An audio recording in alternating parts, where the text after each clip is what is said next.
नमस्कार. पाचच्या बातमीपत्रात मी आशुतोष सावे आपलं स्वागत करतो. पाहूयात काही ठळक घडामोडी.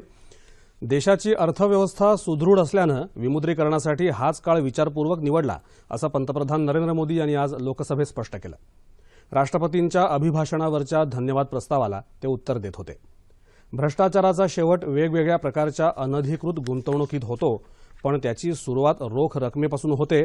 म्हणूनच निवडणुकीची चिंता न करता विमुद्रीकरणाचा निर्णय घेतला असं ते म्हणाले. बेनामी मालमत्ता विषयक कायदा गेली 26 वर्ष धूळ खात पडून असल्याबद्दल त्यांनी टीका केली. स्वयंपाकाच्या गॅसवरच्या अनुदानाचा त्याग करणाऱ्या जनतेविषयी त्यांनी कृतज्ञता व्यक्त केली. कार्यसंस्कृती झपाट्यानं बदलण्याकरता सरकारनं तंत्रज्ञानाचा योग्य वापर केल्याचं ते म्हणाले. आपलं सरकार गरिबांच्या भल्यासाठी कटिबद्ध असून त्या दृष्टीनंच योग्य ते निर्णय घेऊन आपलं सरकार वाटचाल करेल असंही ते म्हणाले.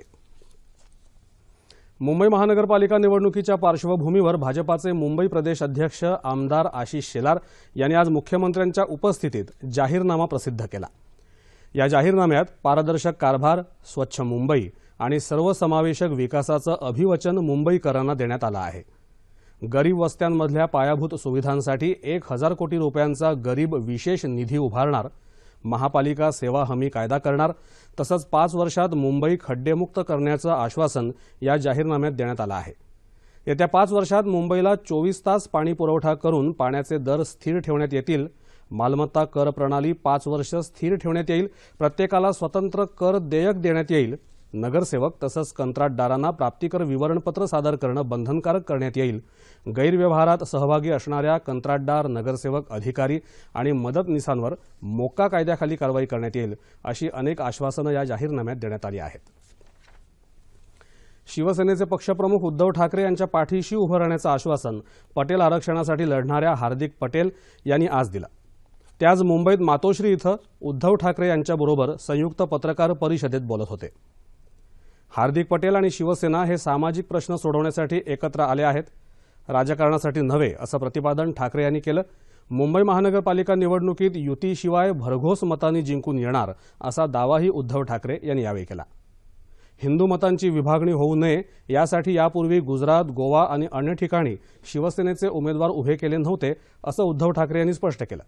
सामाजिक न्यायासाठी लढणाऱ्यांना साथ देण्याचा निर्धार ठाकरे यांनी यावेळी व्यक्त केला. मैत्रीच्या नात्यानं आणि बाळासाहेबांचे आशीर्वाद घेण्यासाठी मातोश्रीवर आल्याचं हार्दिक पटेल यांनी यावेळी स्पष्ट केलं. गरज असेल तिथे शिवसेनेला साथ देण्याची ग्वाही पटेल यांनी दिली. नागपूर विभाग शिक्षक मतदारसंघाच्या निवडणुकीची मतमोजणी सुरू आहे. भाजपा पुरस्कृत अपक्ष उमेदवार ना. गो. गाणार हे पहिल्या फेरीनंतर आघाडीवर आहेत. गाणार यांच्या पारड्यात सध्या 4960 मतं पडली असून त्या मागोमाग लोकभारतीचे राजेंद्र झाडे यांना 2487 मतं पडली आहेत.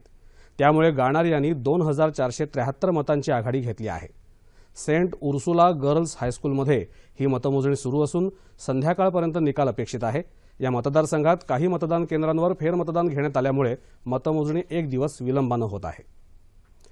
कोकण किनारपट्टीच्या भागात नारळ सुपारीच्या बागांमध्ये काळी मिरीची लागवड हे शेतकऱ्यांना वरदान ठरू शकतं.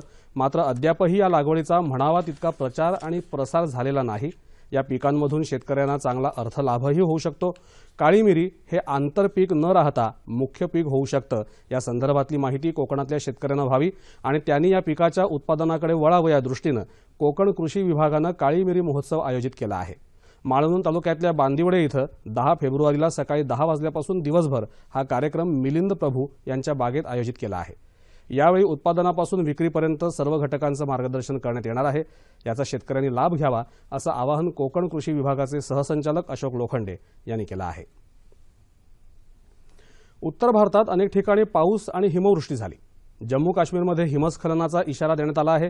सर्वाधिक हिमवृष्टी रात्री गुलमर्ग इथं 11 इंच इतकी झाली. हिमवृष्टीमुळे श्रीनगर जम्मू राष्ट्रीय महामार्ग बंद आहे. खराब हवामानाचा परिणाम उत्तर भारतातल्या रेल्वे सेवेवरही दिसून आला. मुंबईसह राज्यभरात पारा घसरला आहे. मुंबईचं तापमान 17 अंश सेल्सिअसपर्यंत खाली उतरलं. धुळ्यात काल पारा 4 अंशानं घसरून किमान तापमान 8.5 अंशांपर्यंत खाली आलं. राज्यभरात पुढील 2 दिवस थंडीचा कडाका कायम राहणार असून हवामान कोरडं राहील असा अंदाज हवामान खात्यानं वर्तवला आहे. आणि याबरोबरच हे बातमीपत्र संपलं. पुन्हा भेटूया संध्याकाळी 7 वाजता आपल्या सह्याद्री वाहिनीवर. नमस्कार.